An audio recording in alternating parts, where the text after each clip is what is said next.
Os grandes pregadores, por exemplo, Jonathan Edwards. A pregação dele que até falado, hoje não se pregaria uma coisa dessa, como pecadores nas mãos de um Deus irado.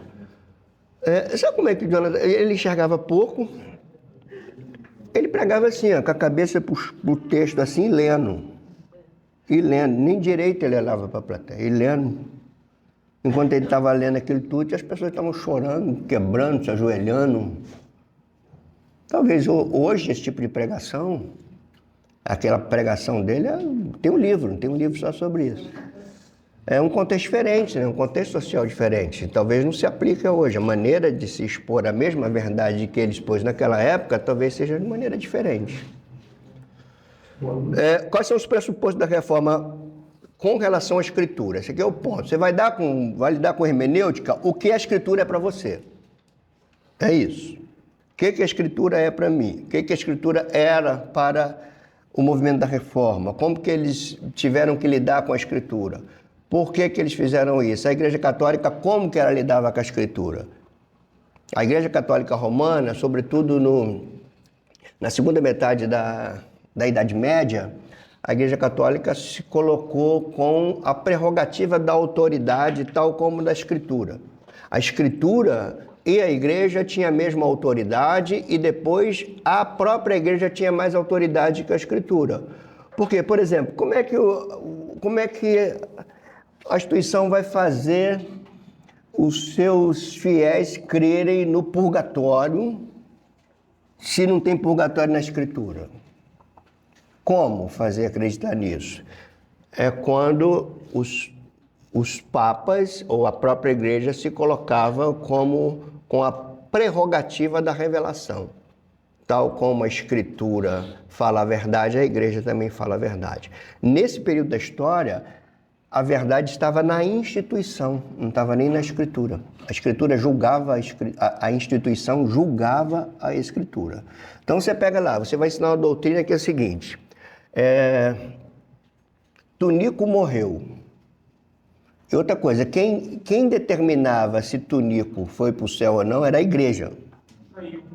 Então Tunico morreu, a igreja julga, olha, tudo que Tunico fez não deu a ele condição de ser justificado. Ele ficou devendo. Então só resta para o Tunico o purgatório. Então meu irmão Tunico vai pro... Não, ainda tem uma chance do Tunico sair do purgatório. Como é que o Tunico vai sair do purgatório? Vocês que são parentes, vocês têm que rezar missa, vocês têm que dar esmola, vocês têm que acender vela. E quanto mais vocês fazerem isso, chega um ponto que ele vai migrar do purgatório para o paraíso.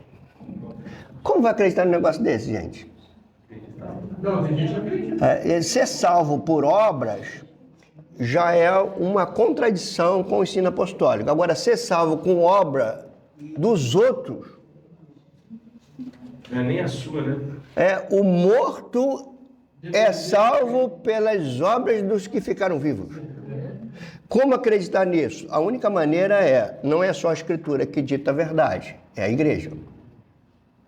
Agora eu pergunto para vocês, será que isso existe nos nossos dias? Quando o sujeito chega assim no dia 31, culto de virada de ano, esse ano vai ser o ano do jubileu, porque Deus me falou. Faz isso não, na igreja não, senão te dou.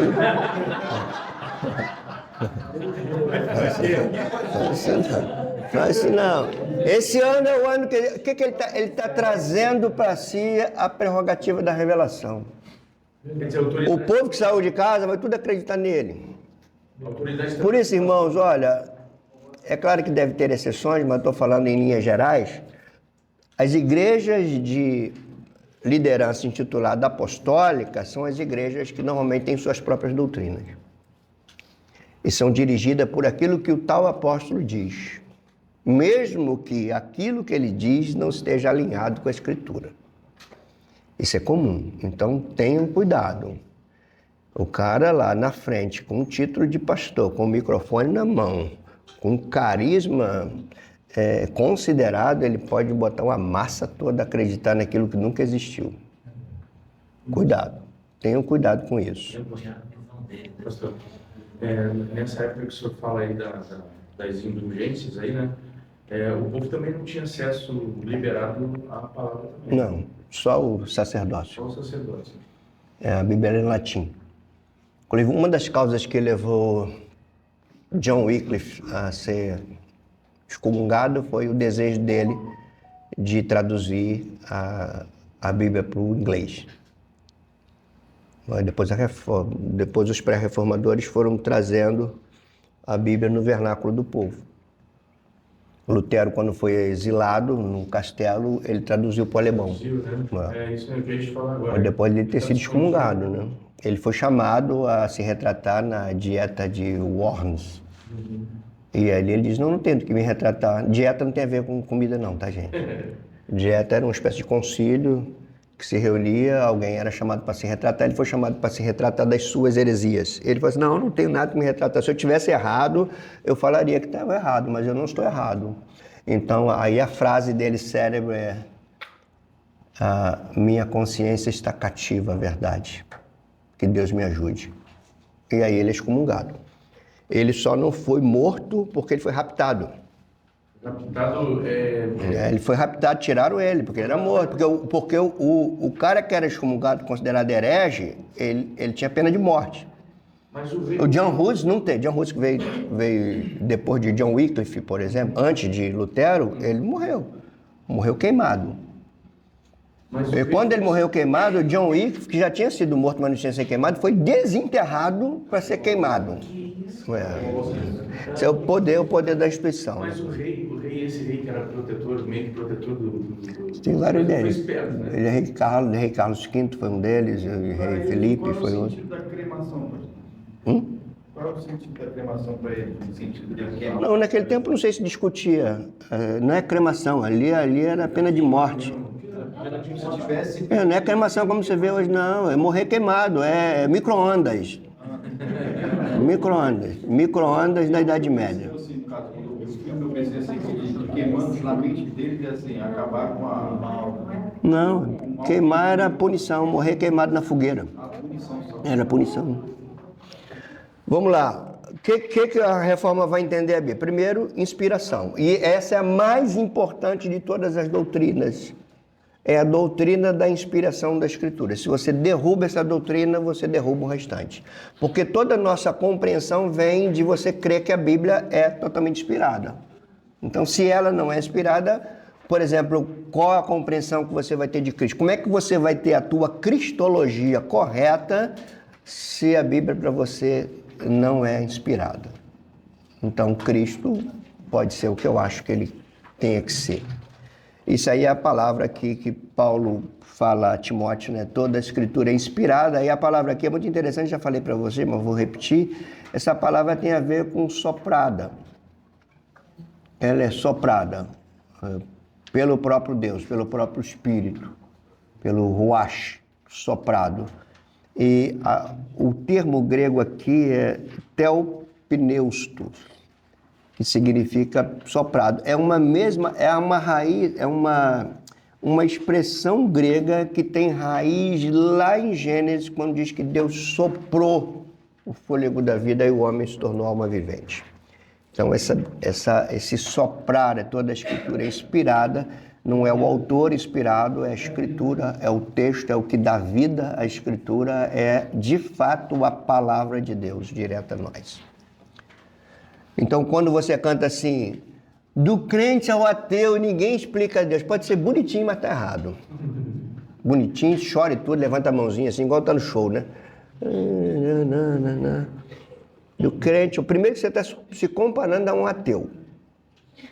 O ateu não explica Deus, nem eu. Coitados do ateu, depender de mim, ele tá perdido, porque ele não explica e nem eu explico, a gente vai morrer na mesma bacia aqui. A gente canta sem pensar, gente. Eu não posso definir Deus. Explicar eu posso e devo explicar aquilo que ele revelou de si mesmo. Eu posso explicar que ele é um, que existe em 3 pessoas. Eu posso explicar que ele é soberano, que ele é criador, que ele criou, ele veio ao mundo para salvar, ele sustenta a criação. Eu posso falar disso tudo. Quando eu falo isso tudo, eu estou explicando Deus. Agora, eu não posso definir Deus. Por que eu não posso definir Deus? Porque Deus não tem fim. Como é que eu vou definir o infinito? Não dá. mas eu posso explicar. Como eu posso explicar? Por aquilo que ele revelou de si mesmo. Como é que é o nome daquilo que ele revelou de si mesmo? Revelação verbal registrada. Então, como é que eu vou explicar o Deus que se revelou? Interpretando o que ele registrou. Aí entra a questão da hermenêutica e da exegese. Vamos lá. Segundo, a autoridade, que deriva do primeiro. Se a Bíblia é inspirada, ela tem autoridade sobre a minha vida. E aí a gente vai ver quanto a gente tem contradição pra caramba, né? A gente fala que a Bíblia é inspirada e que a Bíblia é a palavra de Deus. Quando você olha para a tua vida, você está tocando a tua vida do jeito que você acha. Tem uns adereços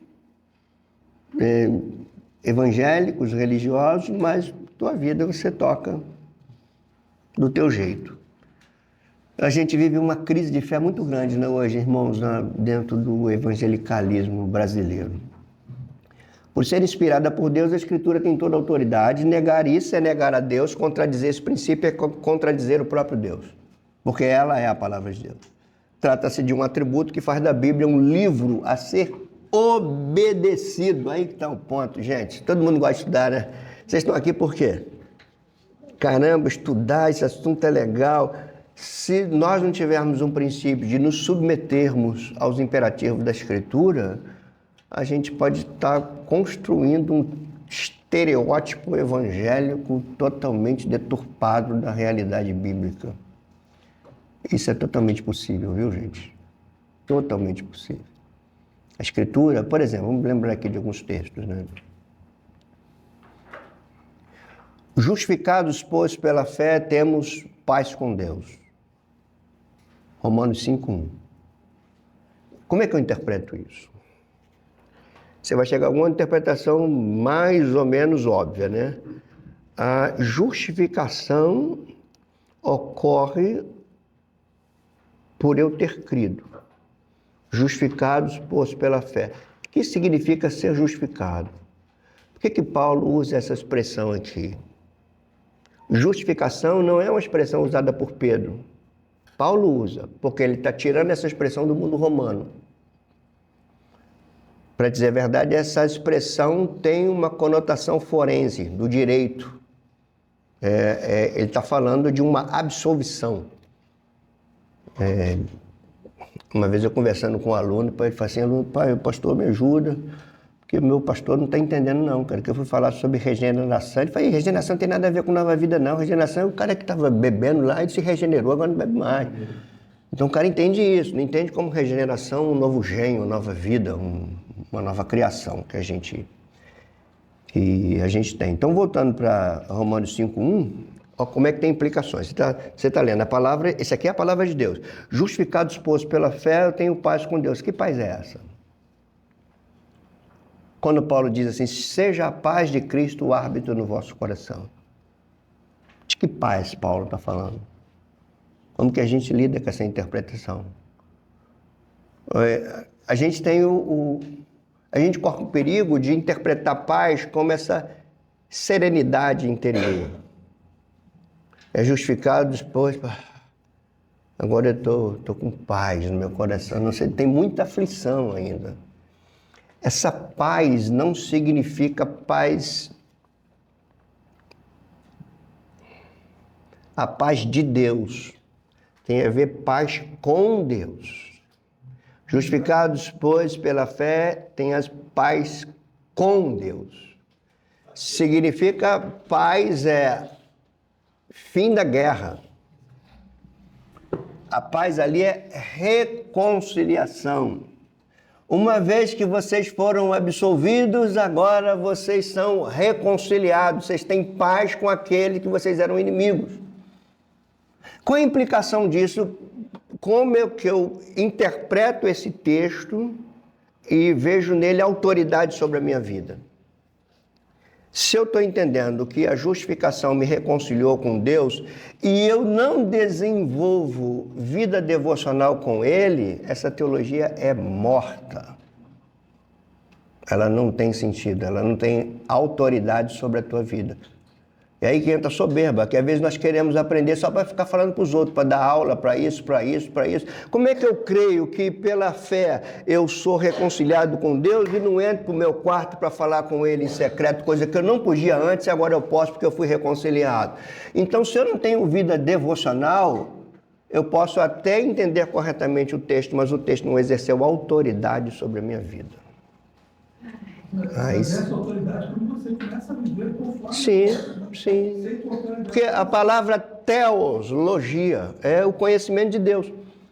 Por exemplo, como é que eu posso dizer que eu conheço a Deus e sou arrogante? Como é que eu posso dizer que conheço a Deus e falo mal dos outros por trás? Não conheço qualquer um, menos Deus. Deus não é assim. Deus não é assim. Eu estou tendo informações sobre Ele. Eu posso ter informação sobre o Lula. Eu posso ter as informações sobre o Lula, pode me levar a eu votar nele, mas isso não quer dizer que eu conheça ele. Se eu conhecesse ele, talvez eu não votasse. Então, informar é uma coisa e ter conhecimento é outra. Você pode ir para o texto tendo informação correta, e ao mesmo tempo não conhecer Deus. Quer ver outro texto? 1 Pedro 1,16 vai dizer assim: como é santo aquele que vos chamou, tornai-vos também santo em todo o vosso procedimento, porque escrito está, sede santo porque eu sou santo. Aí o verso 17 vai dizer: portanto, se vocês reconhecem como pai a teologia, aquele que julga retamente sem acepção de pessoas, isso aqui é expressão teológica. Ó. O que é a expressão teológica? Eu estou entendendo que Deus é pai, eu estou entendendo que Deus julga, e eu estou entendendo que Deus julga com justiça. Isso é teologia. Informações sobre ele. Aí depois ele diz: andais com temor no tempo da vossa peregrinação. Significa que se eu tenho informação que ele é pai, que ele julga e que ele é justo, e eu não temo, eu tive informação, mas não conhecimento. Informação correta, conhecimento zero. Porque o texto não exerceu autoridade sobre a minha vida. E o crente não exerce autoridade. Quem não reconhece a autoridade. Sim, tem aí a cadeia, né? Porque quando você lida com autoridade, existe uma diferença de autoridade eclesiástica e autoridade espiritual. Pastor Isaac. Eu sou pastor da igreja tal, isso é uma autoridade eclesiástica. A autoridade eclesiástica deveria ter uma autoridade espiritual, mas nem sempre tem. Onde está a autoridade espiritual na autoridade eclesiástica do pastor Isaac? Ele tem autoridade à medida que ele se submete à Escritura, que é a constituinte do crente. Por que o Collor foi impeachmentado? Ele não tinha autoridade? A autoridade dele não era eclesiástica, era autoridade governamental, ele era chefe de Estado. Mas por que ele foi impeachmentado? Porque a autoridade dele estava condicionada à Constituinte. Se ele quebra a Constituinte, ele perde a autoridade. Então, onde está a autoridade de um pastor? Na Escritura. Se ele nega a Escritura, ele perde a sua autoridade espiritual e ele vai então impor a sua autoridade eclesiástica. Aí a autoridade impositiva, que a autoridade do ponto de vista eclesiástico não se impõe, ela é reconhecida. Você não impõe autoridade. Então a Bíblia é um livro a ser obedecido. Lembrando aqui só alguns de cabeça, tá? Atos 6:7 vai dizer mais ou menos assim: e crescia a palavra de Deus em Jerusalém, se multiplicava o número de discípulos e muitíssimos sacerdotes obedeciam à fé. Paulo vai dizer aos romanos, para a graça e apostolado, para a obediência à verdade. Paulo vai dizer em Romanos 6,17, ele diz, vocês vieram a obedecer de coração uma nova forma de doutrina. Então, gente, olha, não existe cristianismo sem uma forma de doutrina com a qual dirige a minha vida. cristianismo, o cara que crente, o cara ou a cara que se afirma ser crente, mas dirige a sua própria vida, tem alguma coisa errada. Isso é o cristianismo híbrido, misturado. Meu coração é de Jesus, mas minha mente é dessa cultura pagã. Essa coisa misturada tão comum nos nossos dias.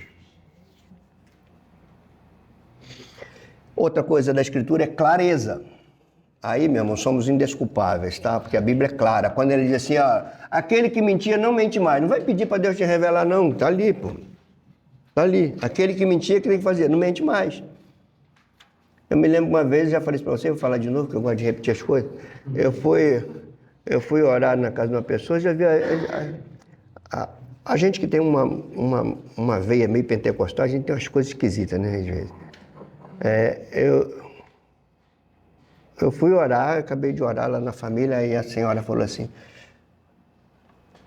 pastor, eu falo palavrão dentro de casa. Você tem uma palavra de Deus para mim? Eu falei, tenho. Não fale mais palavrão. Essa é a palavra que eu tenho. Não fale mais. Qual era a palavra de Paulo para quem mentia? Não minta mais. E para quem roubava? Acabou. Não é, eu vou sugerir você, jejue. Não faça mais isso, porque você tem uma nova natureza.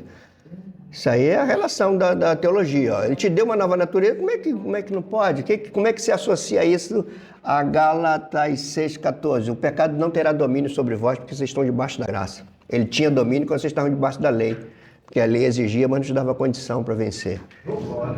Só que na graça ele te deu uma lei superior. Quando você interpreta isso, base em Romanos 8, que ele diz assim, não há condenação para os que estão em Cristo Jesus.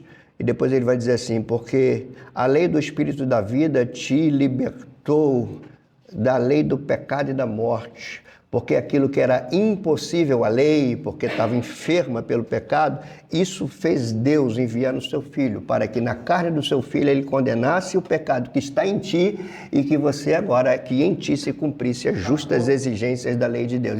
Isso é Romanos 8, de 1 a 4. Está pronto, está Melhor consumado. resposta para essa pergunta é Mas não é isso. Aliás, a vida do crente tem que ser uma vida de conversão, tá, gente? Vocês estão ouvindo coisas aqui, você tem que se converter. Muita coisa na nossa vida tem que se converter. A vida de crente, você é convertido para ser salvo uma vez só. Agora, como salvo, você se converte várias vezes. Você olha para dentro da tua casa, caramba, vamos supor que a Sara seja casada. A Sara olha para caramba, eu não estou vendo como uma esposa cristã, então tem que me converter. A minha maneira de ser esposa está caminhando mais na linha dessa cultura mundana do que naquilo que a Escritura me ensina. Então, o que é se converter? Voltar para. Então, eu preciso voltar para a Escritura. Voltar para a Escritura é voltar para Cristo. Por que voltar para a Escritura é voltar para Cristo? Porque Cristo é o Verbo encarnado. É a palavra de Deus viva, encarnada. Vamos lá. Tá ficando legal, gente? 2 extremos que devem ser evitados quando se fala de clareza. Primeiro é entender que a Bíblia é um mistério.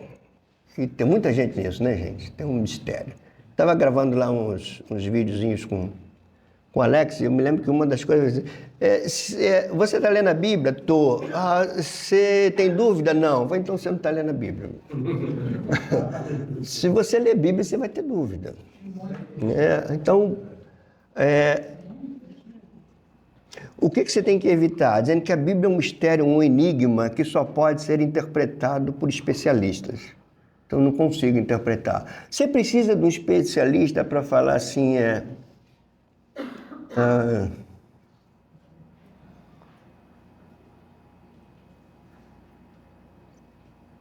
aquilo que eu falei aqui mesmo, honra teu pai e tua mãe. Você precisa de um especialista para te explicar o que significa isso?